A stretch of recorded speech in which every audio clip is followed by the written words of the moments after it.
CH9 जिंदगी भर के लिए मेरी गुलाम हो श्री। अब आगे। रणविजय अपने कदमों को उसकी तरफ बढ़ाते हुए उसके करीब आया और पंजों के बल उसके सामने बैठते हुए बोला, श्री, तुम अभी इतने आंसू क्यों बहा रही हो? मैं तुम्हें पूरा मौका दूंगा श्री, इन आंसुओं को बहाने का, पर अभी नहीं। अभी तो हम मिले हैं, तो क्यों ना कुछ बातें हो जाए। कहते हुए रणविजय ने जैसे ही श्री के गालों को छूने के लिए अपना हाथ आगे बढ़ाया, श्री ने डर कर अपनी आंखें कसकर बंद कर ली और रोते हुए बोली, प्लीज प्लीज मुझे जाने दीजिए। आपने मुझे जितनी सजा देनी थी दे दी, अब क्या चाहते हैं आप? रोने की वजह से श्री का मासूम सा चेहरा पूरी तरह से लाल हो गया था और उसके चेहरे पर उसका डर बिल्कुल साफ नजर आ रहा था। डर की वजह से वो बुरी तरह से कांप रही थी। वहीं श्री की बात सुनकर रणविजय ने एक अजीब सी स्माइल के साथ कहा, मैं क्या चाहता हूँ? श्री, तुम जानती हो कि मैं सिर्फ तुम्हारी बर्बादी चाहता हूँ। मैं तुम्हें तड़पते हुए देखना चाहता हूँ। मैं तुम्हारी चीखें सुनना चाहता हूँ, क्योंकि तुम्हारी तड़प ही मेरा सुकून है और तुम्हारी बर्बादी ही मेरी मंजिल। कहकर रणविजय ने श्री के बालों को कसकर पकड़ा और उसके चेहरे को अपने करीब करते हुए कहा, आंखें खोलो श्री और मेरी तरफ देखो। डर की वजह से श्री ने अपनी आंखें नहीं खोली तो रणविजय ने उसके बालों पर अपनी पकड़ और भी ज्यादा कसते हुए इस बार थोड़ा तेज आवाज में कहा, मैंने कहा आंखें खोलो।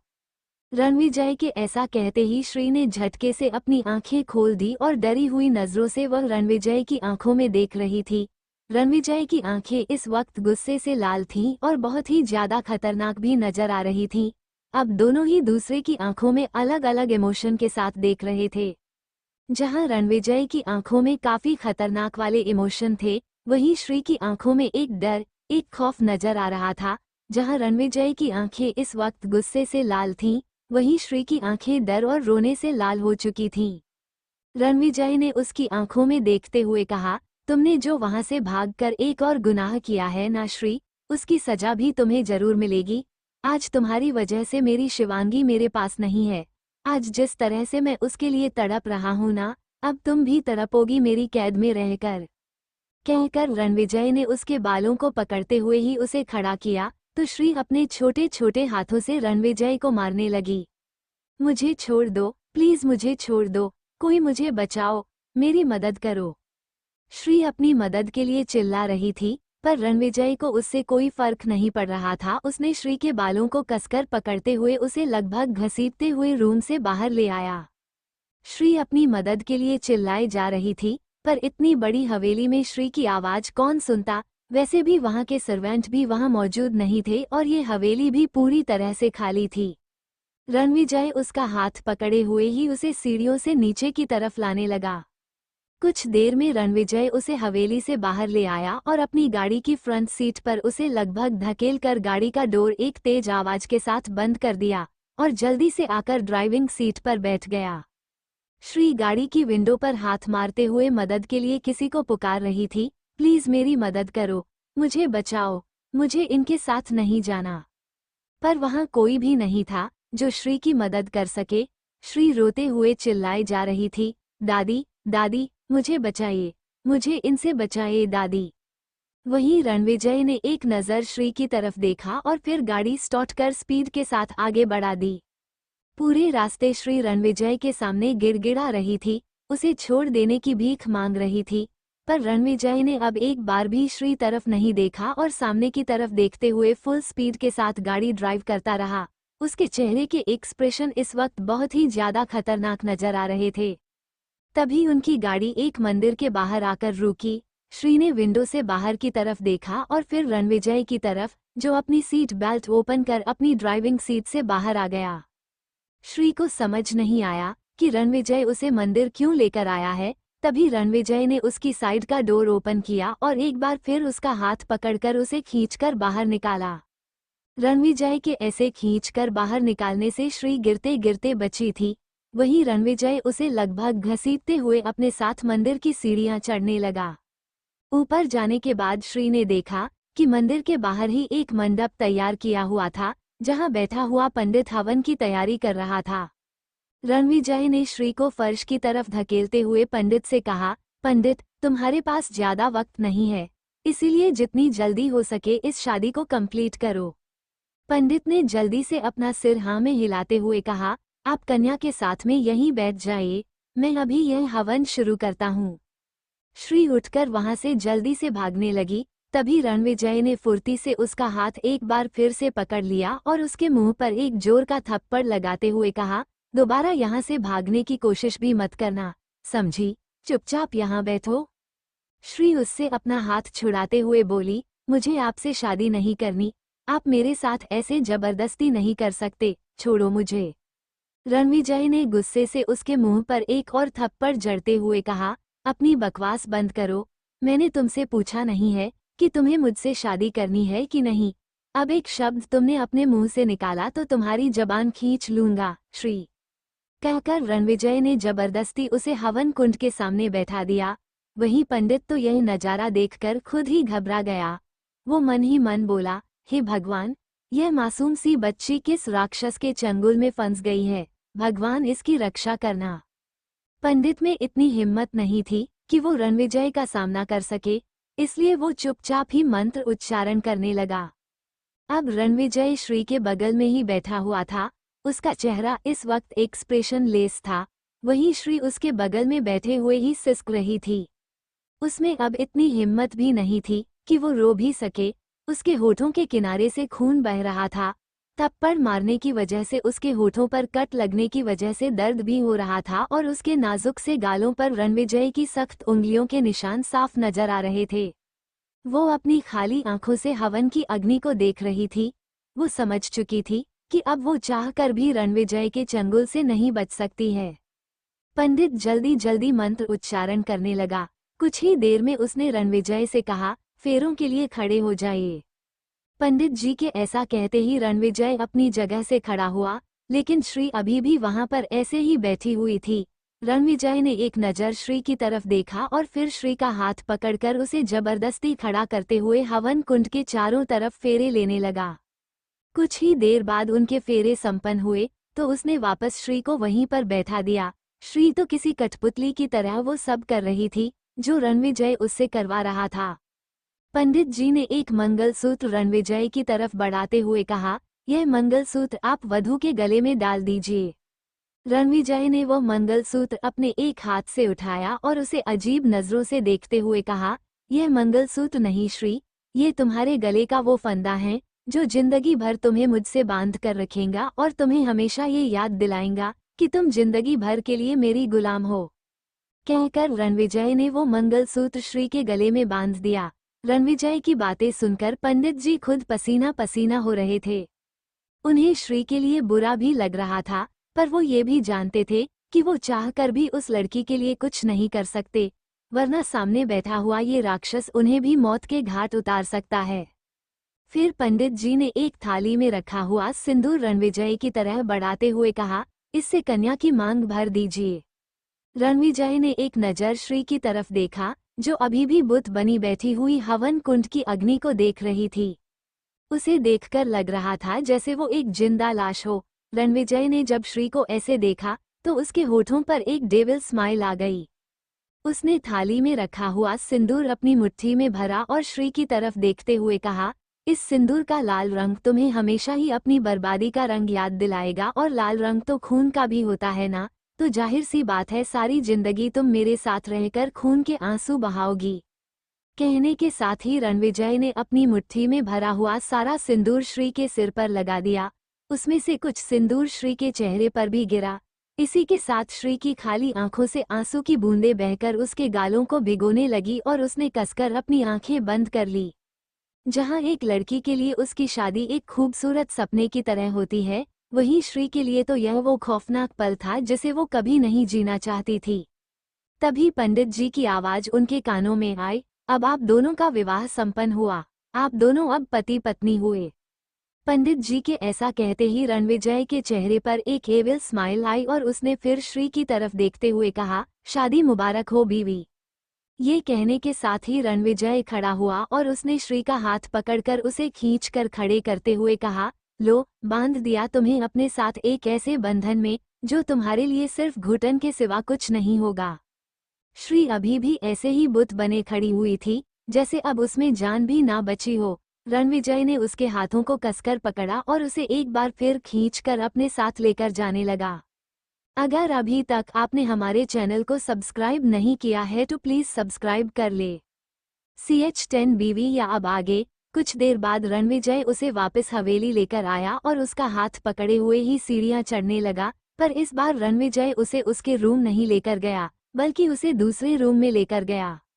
ये रूम रणविजय का ही था और यह बात श्री भी जानती थी, पर श्री कभी भी इस तरफ नहीं आई थी। दरअसल ये रूम जिस फ्लोर पर बना हुआ था, उस फ्लोर पर कोई भी नहीं जाता था। सिर्फ एक ही सर्वेंट को उस फ्लोर पर जाने की परमिशन थी, जो सिर्फ उसकी सफाई के लिए ही वहां जाता था। श्री हमेशा से ही जानती थी कि इस वक्त वो रणविजय की दादी के पास रहती है। दरअसल कावेरी माई को यही लगा था कि रणविजय उसे पूरी दुनिया में ढूंढेगा, बस एक यहाँ नहीं ढूंढेगा। और दादी की मौजूदगी में रणवीर उसके साथ कभी कुछ गलत भी नहीं कर सकता, क्योंकि वो अच्छी तरह से जानती थी कि रणविजय के लिए उसकी फैमिली क्या मायने रखती है। अगर पूरी दुनिया में कोई था जिसकी बात रणविजय कभी नहीं टालता था या जिन्हें वो कभी भी तकलीफ नहीं देना चाहता था, तो सिर्फ उसकी मॉम और उसकी दादी थी, क्योंकि फैमिली के नाम पर रणविजय के पास सिर्फ ये दोनों ही थे और रणविजय इन दोनों से ही बहुत प्यार करता था। लेकिन आज तो ना यहाँ पर रणविजय को रोकने के लिए उसकी दादी मौजूद थी और ना ही उसकी माँ। रणविजय उसे अपने साथ खींचते हुए एक बड़े से रूम में लेकर आया। ये रूम शायद हवेली का सबसे ज्यादा बड़ा और आलीशान रूम था और इसका इंटीरियर भी काफी ज्यादा क्लासी था, पर श्री को तो इस वक्त जैसे कोई होश ही नहीं था। रणविजय ने उसे सोफे पर धकेल दिया और अपने ब्लेजर से कुछ पेपर्स निकालकर उसके सामने टेबल पर पटकते हुए कहा, साइन इट। श्री ने अपनी खाली नजरों से उस पेपर की तरफ देखा और फिर सवालिया नजरों से रणविजय की तरफ, तो रणविजय ने अपनी भौहें चढ़ाते हुए कहा, मेरी तरफ ऐसे क्या देख रही हो? मैंने कहा साइन करो उस पर। श्री ने डरते हुए उन पेपर्स को अपने हाथों में लिया और उन्हें देखकर कंफ्यूजन से रणविजय की तरफ देखते हुए पूछा, ये कैसे पेपर्स हैं? तो रणविजय उसकी तरफ बढ़ा और अपना एक पैर सोफे पर रख श्री के बालों को खींचकर उसका चेहरा ऊपर करते हुए कहा, हमारा मैरिज सर्टिफिकेट और दूसरे हमारे डिवोर्स पेपर्स। अब और सवाल मत पूछो और चुपचाप इस पर साइन करो, क्योंकि तुम्हारे सभी सवालों को जवाब देना मैं जरूरी नहीं समझता हूँ। श्री ने कांपते हुए पूछा, पर शादी के साथ डाइवोर्स पेपर्स? श्री आगे कुछ बोलती, उससे पहले ही रणविजय ने उसके गालों को कसकर पकड़ते हुए कहा, तो तुम्हें क्या लगा था कि मैं तुम्हें अपनी बीवी का दर्जा दूंगा? नहीं, तुम मेरी बीवी तो कहलाओगी सिर्फ दुनिया के सामने, लेकिन हकीकत में तो तुम मेरी मिस्ट्रेस हो, क्योंकि बिना शादी के किसी मर्द के साथ रहने वाली को क्या कहा जाता है श्री? कहते हुए रणविजय के फेस पर एक अजीब सी शैतानी स्माइल आ गई, जिसे देखकर श्री की तो रूह तक कांप गई। अब वो समझ गई कि रणविजय उसके साथ क्या करना चाहता है और यह सोचते ही श्री की आंखों के किनारे से आंसू बहने लगे। वो घुटी हुई सी आवाज में बोली, मत कीजिए मेरे साथ ऐसा, प्लीज, इससे अच्छा तो आप मुझे मार दीजिए। रणविजय ने उसके चेहरे को झटकते हुए कहा, ताकि तुम्हें मारकर तुम्हें इन तकलीफों से मुक्ति दे दूं, है ना? यही तो नहीं चाहता मैं तो चाहता हूँ कि तुम तिल तिल कर मेरे सामने मरो, वैसे ही तड़पो जैसे मेरी शिवांगी मेरी बाहों में तड़पी थी। उसके खून का हर एक कतरा मैं तुम्हारी आंखों से खून के आंसू बनकर बहता हुआ देखना चाहता हूँ श्री, अब चुपचाप इन पर साइन करो। श्री ने बेबस नजरों से उन पेपर्स की तरफ देखा और चुपचाप उन पेपर्स पर साइन कर दिया, क्योंकि वो समझ गई थी कि कोई भी उसे अब इस रणविजय जैसे शैतान से नहीं बचा सकता। उन पेपर्स पर साइन होते ही रणविजय ने पेपर्स को उठाकर एक नज़र देखा और फिर श्री की तरफ देखते हुए कहा, ये राज हम दोनों के बीच में होना चाहिए श्री, वरना तुम्हारे साथ साथ किसी और की जिंदगी भी मुसीबत में आ सकती है। फिर उन पेपर्स को वापस टेबल पर पटकते हुए उसने श्री के बालों को पकड़कर वापस खड़ा किया और अपने करीब करते हुए कहा, तुम्हें जवाब चाहिए था ना, तो चलो, आज हमारी शादी और डाइवोर्स दोनों ही एक ही दिन हुआ है, तो तुम्हें एक गिफ्ट देना तो बनता है। तो मैं तुम्हें ये बात अच्छे से समझा देता हूँ कि मैरिज सर्टिफिकेट के साथ मैंने डाइवोर्स पेपर्स पर तुम्हारी साइन क्यों ली। दरअसल तुम पूरी दुनिया के सामने मेरी बीवी बनाकर रहोगी, यहाँ तक कि मेरे बेड पर भी, लेकिन हकीकत तुम जानती हो कि तुम बिस्तर पर मेरे साथ किस हैसियत से रहोगी। और यही सच दर्द बनकर तुम्हें तिल तिल कर मारेगा श्री, क्योंकि हर रात तुम्हें यही एहसास होगा कि तुम्हारी औकात मेरी लाइफ में क्या है। तो अब तुम्हें जवाब मिल गया ना तुम्हारे सवालों का। उद्धरण चिन्ह। कहने के साथ ही रणविजय ने उसे बेड की तरफ धकेल दिया। श्री मुंह के बल जाकर बेड पर गिरी, लेकिन उसने पलटकर रणविजय की तरफ नहीं देखा और वो बेड पर ही अपना चेहरा छुपाए सिसकने लगी। उसे अपनी बेबसी पर भी रोना आ रहा था कि क्या से क्या हो गया, उसकी जिंदगी क्या थी और अब क्या बनकर रह गई है। रणविजय बेड के पास आया और अपना ब्लेजर उतारकर उसने साइड में फेंका और फिर अपनी शर्ट की बटन ओपन करते हुए उसे एक हिकारत भरी नजरों से देखते हुए बोला, वैसे तुम इसी के लायक हो श्री। और तुम इस तरह से रोना धोना क्यों कर रही हो? तुम तो हमेशा से यही चाहती थी ना, मेरे करीब रहना, इसीलिए तुमने यही सब किया था ना। तो ऐसे क्यों जता रही हो जैसे मैं तुम पर किसी तरह का जुल्म कर रहा हूँ?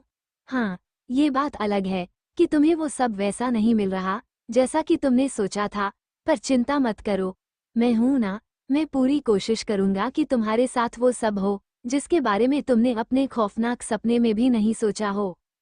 कहने के साथ ही रणविजय ने उसे झटके से अपनी तरफ पलटा और उसके दोनों हाथों को पकड़कर बेड पर प्रेस करते हुए उसकी नेक पर बाइट करने लगा। वो ये सब इतनी वाइल्ड तरीके से कर रहा था कि श्री के मुंह से दर्द भरी आहें निकल रही थी। श्री ने दर्द भरी आवाज में कहा, प्लीज मेरे साथ ये मत कीजिए, मैं बर्दाश्त नहीं कर पाऊंगी। रणविजय ने ऐसे ही उसकी नेक को बाइट करते हुए कहा, यही तो मैं चाहता हूँ, तुम्हें इस हद तक दर्द देना जो तुम्हारी बर्दाश्त से बाहर हो, लेकिन तुम्हारी ये दर्द भरी आहें मेरे दिल को बड़ा सुकून पहुंचाते हैं। कहने के साथ ही रणविजय उसके साथ और भी ज्यादा वाइल्डली पेश आने लगा और कुछ ही देर में उस रूम में एक बार फिर से श्री की दर्द भरी चीखें गूंजने लगी, लेकिन रणविजय उसके जिस्म से ज्यादा तो उसके दिल को घायल कर रहा था। सुबह का वक्त, सुबह की धूप खिड़की से छनकर श्री के मासूम से चेहरे पर पड़ रही थी। श्री का चेहरा जो इस वक्त काफी मुरझाया हुआ नजर आ रहा था, उस पर बनी आंसुओं की लकीरें और चेहरे पर नजर आ रहा बेइंतहा दर्द जो उसने रात भर बर्दाश्त किया था, उसे और भी ज्यादा दयनीय बना रहा था।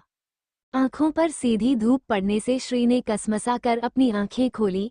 श्री ने जैसे ही करवट लेनी चाही, तभी उसके मुंह से दर्द भरी एक आह निकली। इस वक्त उसने एक पतला सा ब्लैक कलर का ब्लैंकेट ओढ़ा हुआ था।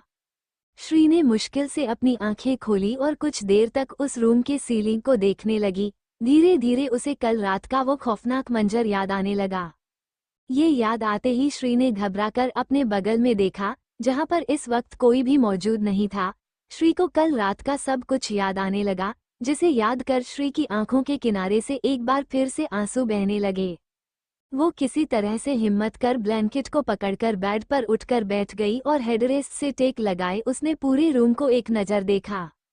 उस काले रंग के ब्लैंकेट में श्री का गोरा रंग किसी सोने की तरह चमक रहा था और सुबह की भीनी भीनी धूप उसके रंग को और भी ज्यादा निखार रही थी, लेकिन उसके चेहरे पर नजर आ रहे दर्द को कम नहीं कर पा रही थी। श्री अपनी खाली आंखों से एक टक सामने की तरफ देख रही थी। उसका पूरा शरीर बुरी तरह से दुख रहा था। दर्द को बर्दाश्त करने के लिए श्री ने अपने ब्लैंकेट को और भी ज्यादा कसकर पकड़ लिया। श्री के नाजुक से शरीर पर निशान साफ नजर आ रहे थे।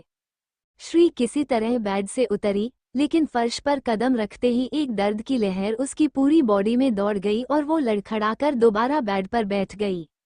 आज तो उसके पास कावेरी माई भी नहीं थी जिनसे वो अपना दर्द बांट पाती।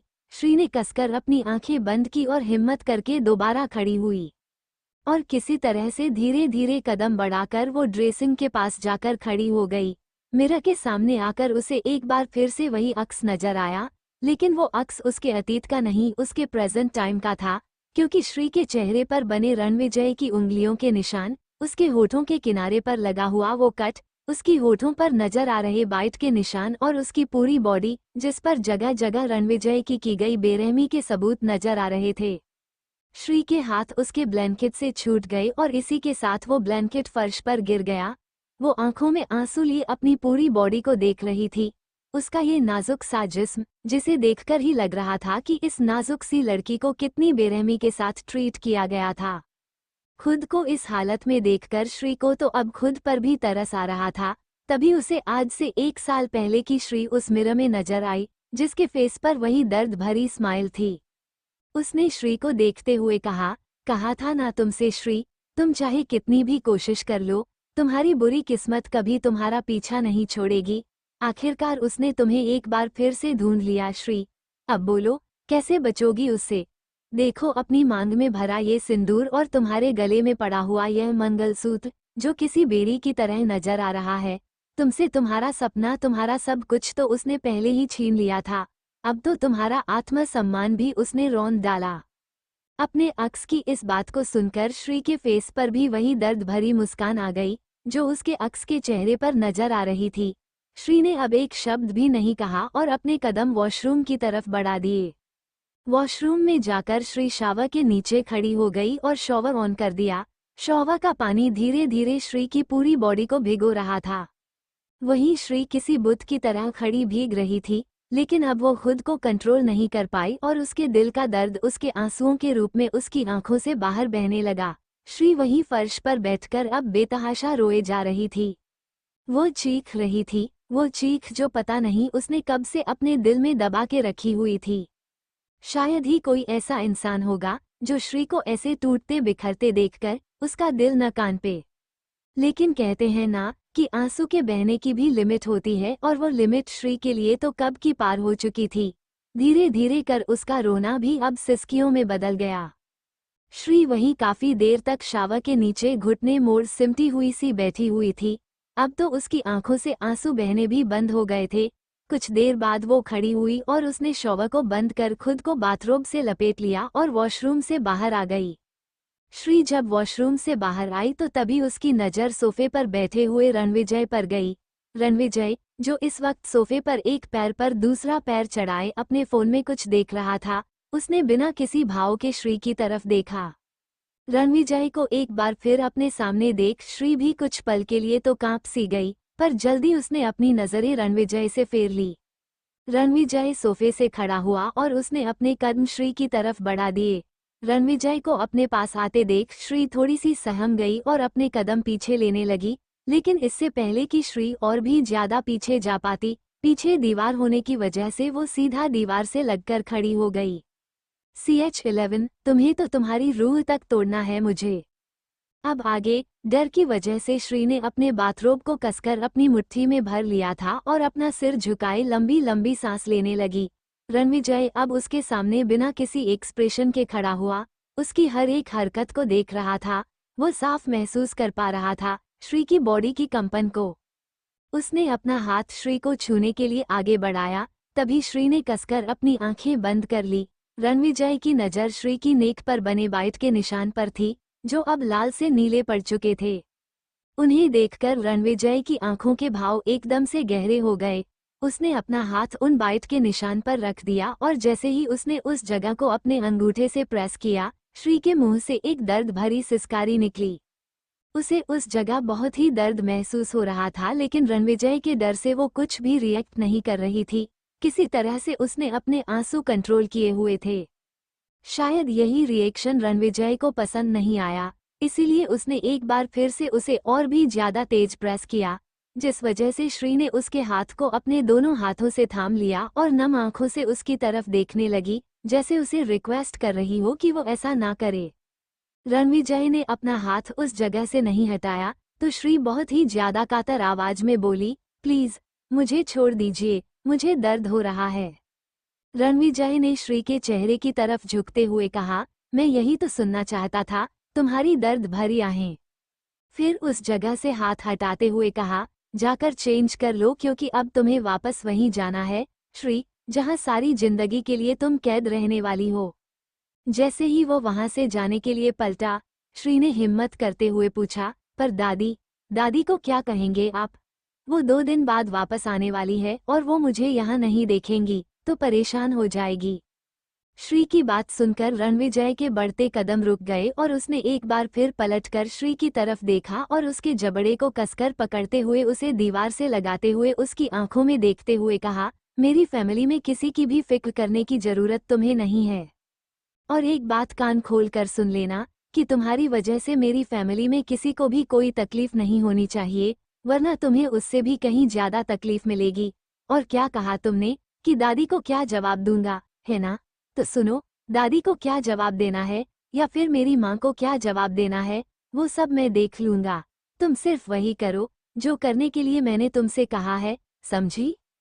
कहकर रणविजय ने उसके चेहरे को झटक दिया और रूम से बाहर निकल गया।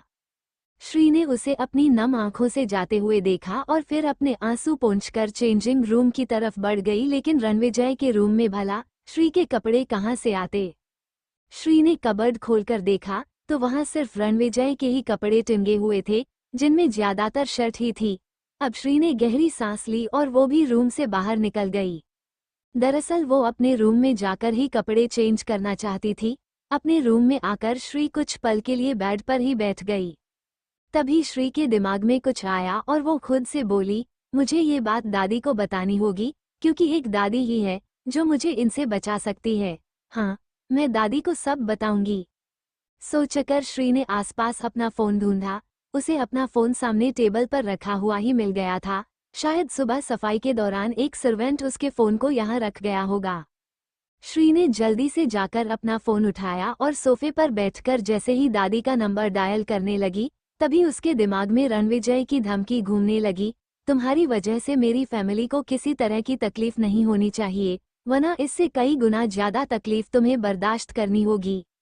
ये याद आते ही श्री के हाथ एकदम से रुक गए।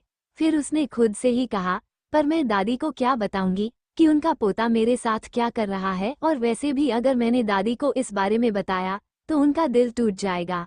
वो ये सब बर्दाश्त नहीं कर सकती, क्योंकि वैसे भी वो हार्ट की पेशेंट है और उन्हें कुछ हो गया तो। नहीं श्री, तुमने कुछ नहीं बताना, उन्हें कुछ नहीं होना चाहिए।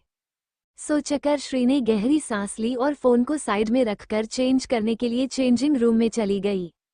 कुछ देर बाद श्री चेंज करके नीचे आई तो रणविजय वहीं हॉल में ही बैठा हुआ फोन पर किसी से बात कर रहा था। रणविजय की नज़र सीढ़ियों की तरफ गई, जहां पर श्री खड़ी हुई उसे ही देख रही थी। श्री ने इस वक्त लाइट लेमन कलर का एक अनारकली सूट पहना हुआ था। वह सूट पूरी तरह से फुल स्लीव था, जिसमें श्री के बॉडी के निशान नजर नहीं आ रहे थे। शायद श्री ने जानबूझकर इस तरह का सूट पहना था। श्री ने किसी तरह से अपनी बॉडी के निशान तो छुपा लिए थे, पर चेहरे की उदासी वह नहीं छुपा पाई। श्री के मासूम से चेहरे पर एक अनकहा सा दर्द नजर आ रहा था। उसने अपने बालों की ढीली ढाली एक छोटी बनाई हुई थी। रणविजय ने फोन पर ही सामने वाले से कहा, मैं आज शाम तक वापस दिल्ली पहुंच जाऊंगा, मेरी सारी आज की मीटिंग कल के लिए अरेंज कर दो। कहकर उसने फोन डिस्कनेक्ट कर दिया। उसकी नजरें अभी भी श्री पर ही जमी हुई थी। श्री ने जल्दी से अपनी नजरें झुका ली और सीढ़ियां उतरने लगी। तभी एक मेड श्री के पास आई और बोली, श्री बिटिया, ब्रेकफास्ट रेडी है, एक बार तुम आकर देख लो, अगर कुछ और बनवाना हो तो हमें बता देना। श्री ने धीरे से अपना सिर हाँ में हिलाया और कहा, हाँ सीमा दीदी, मैं अभी आकर देखती हूँ। ये कहकर रणविजय की तरफ देखा, जो अभी भी भावहीन चेहरे के साथ उसे ही देख रहा था। श्री ने जल्दी से अपने कदम मेड के साथ डाइनिंग हॉल की तरफ बढ़ा दिए। रणविजय की नज़र ने तब तक श्री का पीछा नहीं छोड़ा, जब तक कि वो उसकी आंखों से ओझल नहीं हो गई। रणविजय ने एक बार फिर किसी को फोन किया। सामने वाले ने एक रिंग में ही फोन उठा लिया तो रणविजय ने उसे ऑर्डर देते हुए कहा, अगले 1 घंटे में हम वापस दिल्ली के लिए निकल रहे हैं, सारी तैयारियां हो जानी चाहिए। ये कहकर फोन डिस्कनेक्ट कर अपनी पॉकेट में रखा और अपने कदम डाइनिंग हॉल की तरफ बढ़ा दिए। श्री डाइनिंग टेबल पर मेड की मदद से नाश्ता लग रही थी। रणविजय ने एक नज़र श्री की तरफ देखा और फिर अपनी चेयर पर बैठते हुए कहा, नाश्ता सर्व करो। श्री अपनी ही सोच में गुम थी, शायद इसीलिए उसने रणविजय की बात नहीं सुनी, लेकिन वहीं खड़ी मेड ने विजय की बात सुन ली थी। इसलिए उसने जैसे ही अपना हाथ रणविजय के लिए नाश्ता सर्व करने के लिए अपना हाथ आगे बढ़ाया, रणविजय ने सख्त आवाज में उसे ऑर्डर देते हुए कहा, मैंने तुमसे यह बात नहीं कही है, इसलिए जाओ यहाँ से। मेड रणविजय के गुस्से को अच्छे से जानती थी, इसलिए जल्दी से वहां से निकल गई। अब श्री ही वहां थी, पर अभी भी उसका ध्यान शायद रणविजय की बात पर नहीं था। रणविजय कुछ पल तक तो उसे देखता रहा, फिर गुस्से से उसके हाथ को कसकर पकड़ते हुए कहा, ध्यान कहाँ है, क्या तुम्हारे कानों ने सुनना बंद कर दिया है? रणविजय के ऐसे अचानक हाथ पकड़ने से श्री घबराकर अपने होश से वापस आई और वह रणविजय की तरफ देखने लगी। रणविजय ने उसकी हथेली को जोर से प्रेस करते हुए कहा, मैंने कहा, मुझे नाश्ता सर्व करो, सुना कि नहीं तुमने? श्री ने जल्दी से अपना सिर हाँ में हिलाया तो रणविजय ने उसका हाथ छोड़ दिया। श्री अब जल्दी से रणविजय के प्लेट में नाश्ता सर्व करने लगी और चुपचाप वहीं खड़ी रही। रणविजय ने उसे बैठने के लिए नहीं कहा था, लेकिन श्री की हिम्मत भी नहीं हो रही थी रणविजय के सामने बैठने की, इसीलिए वो चुपचाप अपना हाथ बांधे पीछे ही खड़ी रही। रणविजय बिना किसी एक्सप्रेशन के चुपचाप अपना नाश्ता करता रहा। न उसने श्री से नाश्ते के लिए कहा और न ही श्री ने खुद से नाश्ता करने की पहल की। अभी रणविजय को नाश्ता किए हुए 5 मिनट ही बीते थे कि रणविजय ने बिना उसकी तरफ देखे ही कहा, क्या तुम कुछ खाना नहीं चाहती हो या कल रात के बाद से तुम्हारी भूख खत्म हो चुकी है? श्री ने धीरे से कहा, मुझे वाकई में भूख नहीं है। श्री की बात सुनकर रणविजय के फेस पर स्माइल आ गई। उसने उसे टोंट वाले करने वाले अंदाज में कहा, खा लो, आखिर मेरी बेरहमी सहन करने के लिए शरीर में जान होना भी तो जरूरी है ना, इसलिए ज्यादा नखरे मत दिखाओ, चुपचाप नाश्ता करो। श्री चुपचाप आगे बढ़ी और जैसे ही चेयर पर बैठने वाली थी, रणविजय ने एक लात मारकर उस चेयर को खिसका दिया। श्री हैरानी से उस चेयर को तो कभी रणविजय को देख रही थी।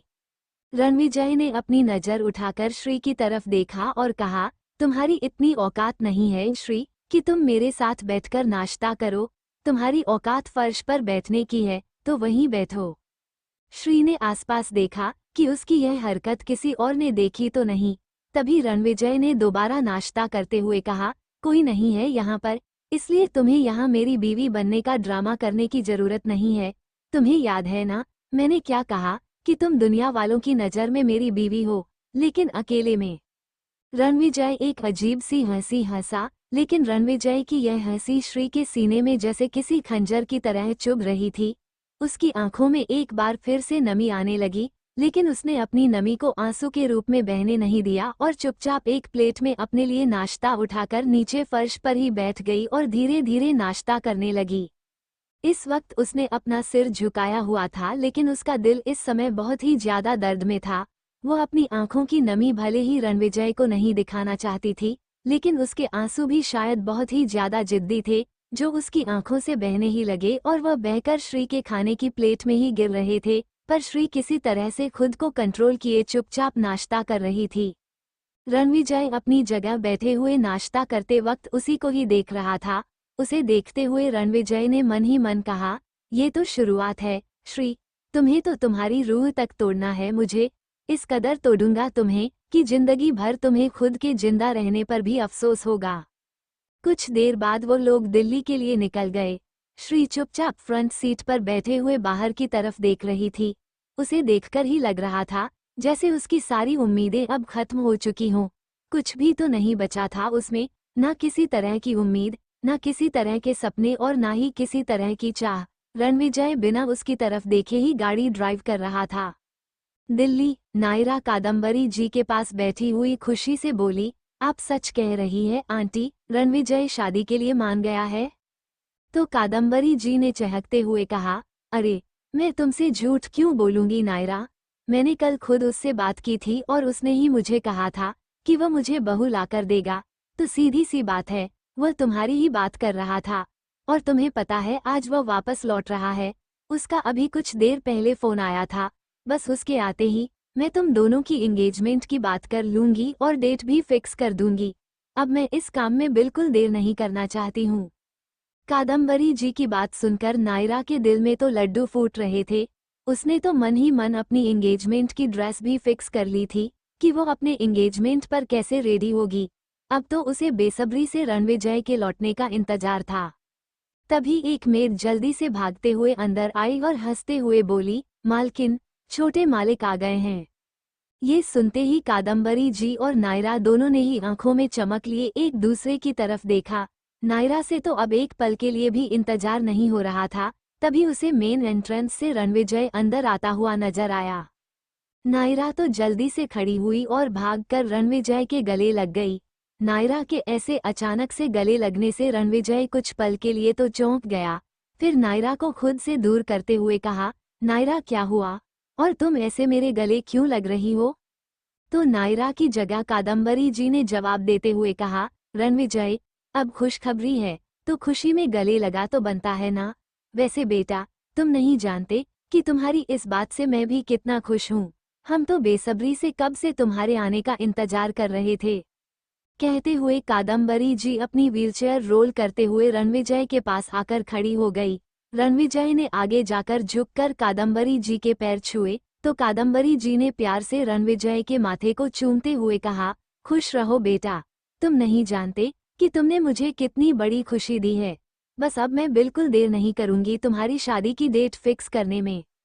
तभी रणविजय सीधा खड़ा हुआ और उसने एक नज़र नायरा की तरफ देखा, जो आंखों में चमक लिए उसे ही देख रही थी।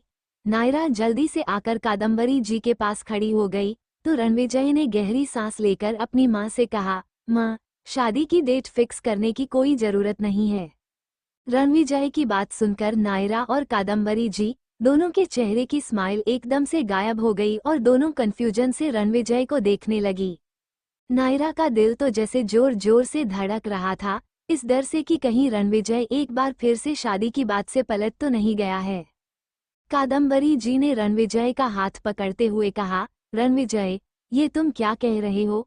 तुम तो शादी के लिए तैयार हो गए थे ना, और तुमने मुझे खुद ही कहा था कि तुम मेरे लिए बहू लेकर आओगे, फिर अचानक से ये सब। CH12, तुम मेरे बेड पर भी तभी आओगी जब मुझे तुम्हारी जरूरत होगी।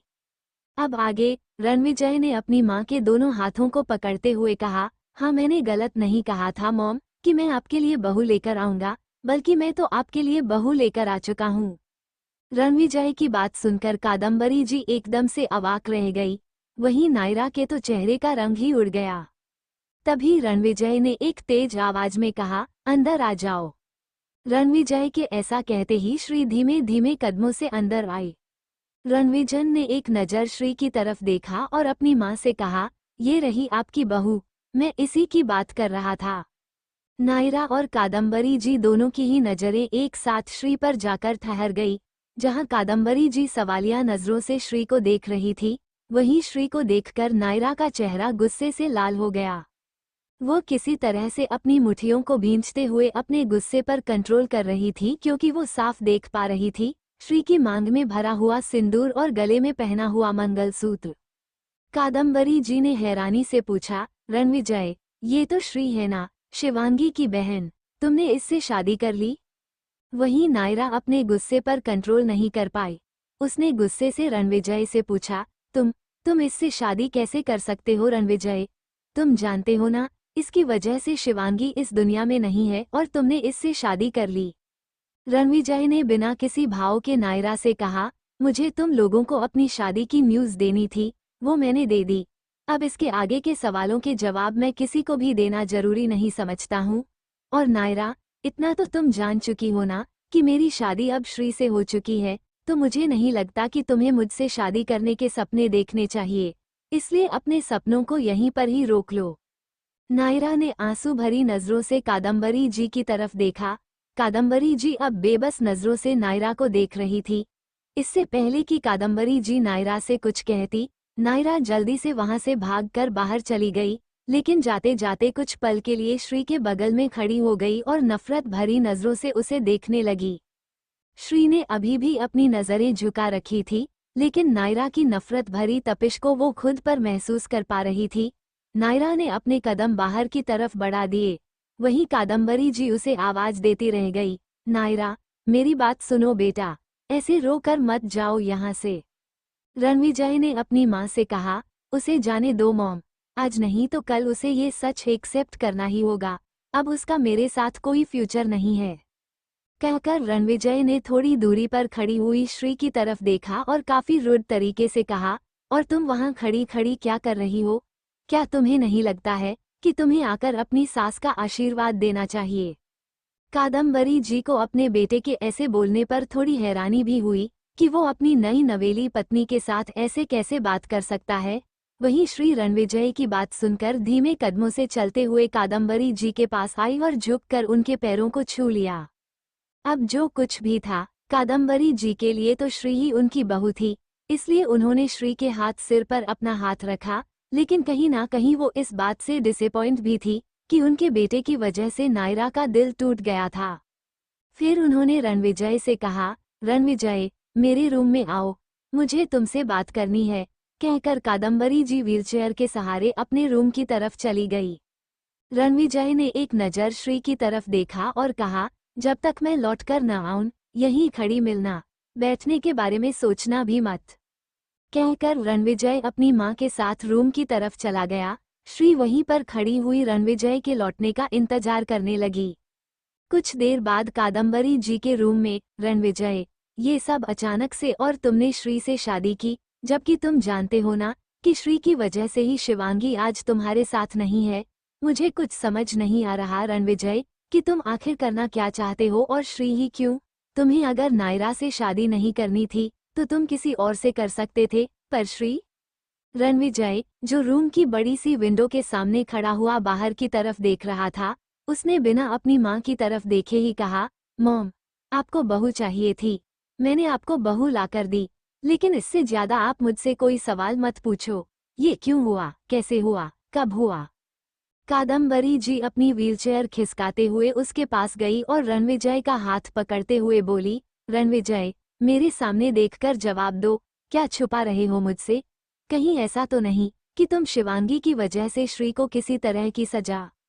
इससे पहले कि कादम्बरी जी अपनी बात पूरी कर पाती, रणविजय घुटनों के बल अपनी माँ के सामने बैठा और उनके दोनों हाथ पकड़ते हुए बोला, मॉम, मैंने कहा ना, आप मुझसे कुछ मत पूछिए प्लीज। अब जो भी है, आपकी बहू यही है, और आप चाहे कितनी बार भी पूछेंगी, मेरा जवाब यही होगा।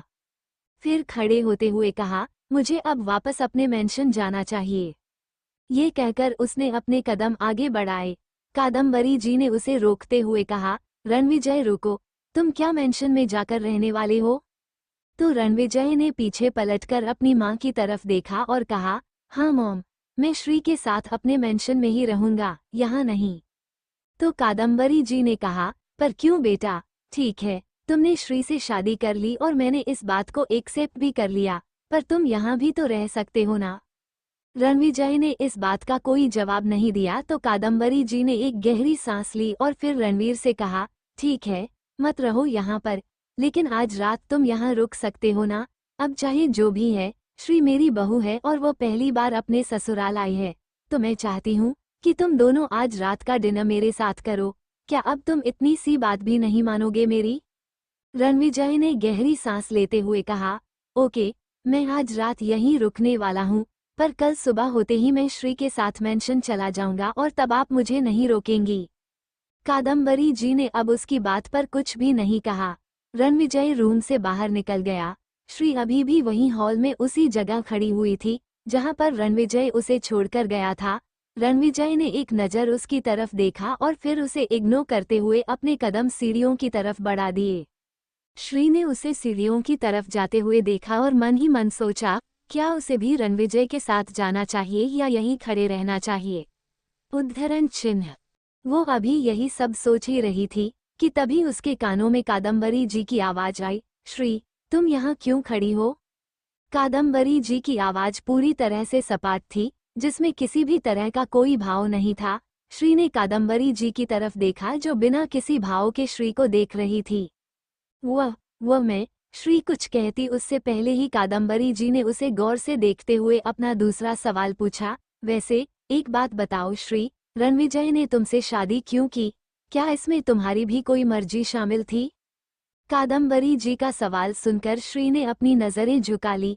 वो कादम्बरी जी से कुछ कहने ही वाली थी, तभी उसके कानों में रणविजय की भारी और सख्त आवाज आई, तुम वहाँ क्या कर रही हो? चलो रूम में।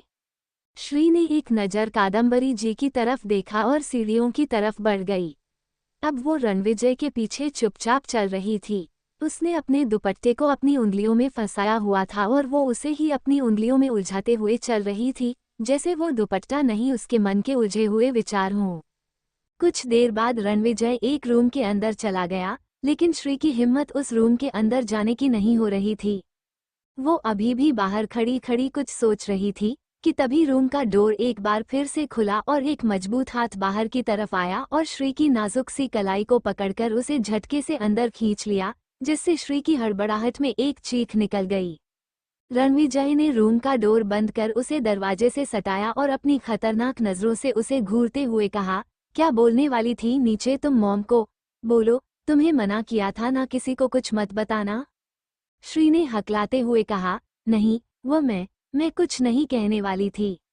रणविजय इस वक्त उसके इतना ज्यादा करीब था कि श्री तो डर की वजह से ढंग से सांस भी नहीं ले पा रही थी। वहीं श्री का जवाब सुनकर रणविजय ने उसके गालों को कसकर पकड़ा और उसकी आंखों में देखते हुए कहा, मेरे सामने ये होशियारी मत दिखाना श्री, क्योंकि तुम क्या हो यह मैं बहुत अच्छे से जानता हूँ, इसीलिए तुम्हें आखिरी बार वार्न कर रहा हूँ, अपनी हदें मत भूलना, समझी? श्री ने जल्दी से अपनी पलकें झपकाई तो रणविजय ने उसका चेहरा झटका और वॉशरूम की तरफ बढ़ गया। श्री को अपने गालों में बहुत दर्द हो रहा था क्योंकि रणविजय ने बहुत ही बेरहमी से उसके गालों को पकड़ा था। श्री ने अपना एक हाथ अपने गाल पर रखा और वहीं दरवाजे से सटकर नीचे ही बैठ गई। वो तो खुद को एक बार फिर से उसी जगह पर महसूस कर रही थी जहां से वो 1 साल पहले भागी थी। उसने डर की वजह से खुद को ही गले लगा लिया और सहमी हुई सी वहीं बैठी रही। उसे इस वक्त किसी ऐसे अपने की जरूरत थी जिसके गले से लगकर वो रो सके और अपने डर को दूर कर सके और खुद को महफूज महसूस कर सके, लेकिन जिसके गले लगकर वो रो सकती थी वो यहाँ मौजूद नहीं था। काफी देर तक श्री वहीं बैठी रही। उसे अब यहाँ इस रूम में बहुत ही घुटन महसूस हो रही थी। उसे तो ऐसा लग रहा था जैसे उसकी सांसें भी रुक रही हैं। वो खड़ी हुई और बालकनी की तरफ बढ़ गई। बाहर रेलिंग के पास खड़ी होकर उसने अपनी आंखें बंद कर ली। बाहर हल्की हल्की हवा चल रही थी जो श्री के बेचैन मन को एक सुकून पहुंचा रही थी। अब जाकर उसे लग रहा था जैसे उसकी सांस में सांस आई हो। उसने कसकर रेलिंग को पकड़ा और अपनी आंखें बंद किए खुद से ही बोली, ये सब मेरे ही किए की सजा है जो मुझे मिल रही है। मेरे गुनाह कभी मेरा पीछा नहीं छोड़ेंगे। शायद इस सजा को पाकर मेरे दिल का गिल्ट थोड़ा तो कम होगा। शायद तब मैं सुकून से मर तो सकूंगी ना। तभी उसके जहन में एक लड़की की आवाज गूंजने लगी, श्री, तुम डरो मत, मैं हमेशा तुम्हारे साथ हूँ। तुम कभी खुद को अकेला मत समझना, ठीक है? इस आवाज को सुनकर श्री के होठों पर एक दर्द भरी स्माइल आ गई, पर उसकी आंखों से आंसू बहकर उसके गालों पर आने लगे और उसके होंठ धीरे से हिले। आप कहाँ हो, दी? आपने तो कहा था ना कि आप मुझे कभी अकेला छोड़कर नहीं जाएंगी। फिर आप मुझे छोड़कर क्यों चली गई? आपकी जगह मुझे होना चाहिए था। आपकी जगह वो मौत मुझे आनी चाहिए थी, आपको नहीं। पर मेरी ही वजह से ये सब हुआ। अब मैं यहाँ से भागने की कोशिश नहीं करूँगी। मुझे अपने किए की सजा भुगतनी ही होगी, क्योंकि अब यही मेरी किस्मत है। तभी श्री को अपने नेक पर किसी की गर्म गहरी सांस महसूस हुई और अपनी कमर पर एक मजबूत पकड़। वो पकड़ धीरे धीरे और भी ज्यादा कसती जा रही थी जो श्री को दर्द पहुंचा रही थी। पर श्री की हिम्मत नहीं हुई वहां से हिलने की, क्योंकि वो जानती थी कि इस वक्त वो किसकी बाहों के गिरफ्त में है। वहीं रणविजय ने श्री की नेक को स्निफ करते हुए अपनी गहरी आवाज में कहा, तुमने सही सोचा श्री, कि तुम्हारी सजा ही अब तुम्हारी किस्मत है। क्योंकि मैं चाहता तो तुम्हें कब का मौत दे देता, लेकिन वो भी तुम्हारे लिए कम होती ना। इसलिए मैंने सोचा कि तुम्हारे हर पल को मौत से भी बदतर बना दूं, क्योंकि तुम यही डिजर्व करती हो। कहकर रणविजय ने झटके से श्री को पलटा और उसका गला पकड़ते हुए उसे पीछे की तरफ रेलिंग से बिल्कुल सटा दिया, जिस वजह से श्री रेलिंग के पीछे झुकती जा रही थी। उसे डर लग रहा था कि कहीं रणविजय उसे यहाँ से धकेल ही ना दे। वहीं रणविजय उसके ऊपर झुकते हुए बोला, मैंने तुम्हें अपनी मॉम के सामने उनकी बहू कहकर इंट्रोड्यूस कराया है, तो यह मत सोच लेना कि तुम्हें इस घर की बहू के सारे हक मिल जाएंगे या फिर यह सारे ऐशो आराम। तुम्हें याद है ना कि तुम्हारी औकात मेरी लाइफ में सिर्फ एक गुलाम की है, तो ना तो तुम यहाँ की लग्जरियस लाइफ को यूज कर पाओगी और ना ही किसी तरह के ऐशो आराम को। यहाँ तक कि तुम मेरे बेड पर भी तभी आओगी जब मुझे तुम्हारी जरूरत होगी, वरना पड़ी रहना इसी बालकनी में, क्योंकि यही तुम्हारी जगह है, समझी? कहकर रणविजय उससे दूर हुआ और रूम की तरफ बढ़ गया। श्री को रणविजय की आंखों में एक अलग ही चाहत नजर आती थी। वो चाहत जो श्री को बार बार जलील करने के लिए पैदा होती थी, जैसे रणविजय उसे हद से कहीं ज्यादा बेइज्जत करना चाहता हो, और वो ऐसा कर भी रहा था। वो एक पल नहीं छोड़ता था श्री के स्वाभिमान को चोट पहुंचाने का। वहीं रणविजय के जाते ही श्री की सांस में सांस आई और वो अपने गले को सहलाते लंबी लंबी सांस लेने लगी। उसकी आंखें पूरी तरह से लाल हो गई थी। कुछ देर बाद जब वो थोड़ा रिलैक्स हुई तो वह भी रूम में आई। रणविजय रूम में कहीं भी नहीं था। ये देखकर श्री ने चैन की सांस ली। तभी उसे याद आया कि उसे दादी को फ़ोन भी करना था, लेकिन उसके पास उसका फ़ोन नहीं था। उसने याद करते हुए मन ही मन सोचा, मेरा फ़ोन, वो कहाँ गया है? तभी श्री ने कुछ याद करते हुए मन ही मन कहा, मेरा फ़ोन तो उनकी गाड़ी में ही छूट गया है। क्या करूं अब मैं? दादी को फ़ोन कैसे करूंगी? मैंने उन्हें कहा था कि जब वो वहां पहुंच जाएंगी, तब मैं उन्हें फ़ोन ज़रूर करूंगी, कहीं वो मुझे लेकर परेशान ना हो जाए। लेकिन अब फ़ोन तो वहां था ही नहीं और उसकी इतनी भी हिम्मत नहीं थी कि वो रणविजय से अपने फ़ोन को लाने की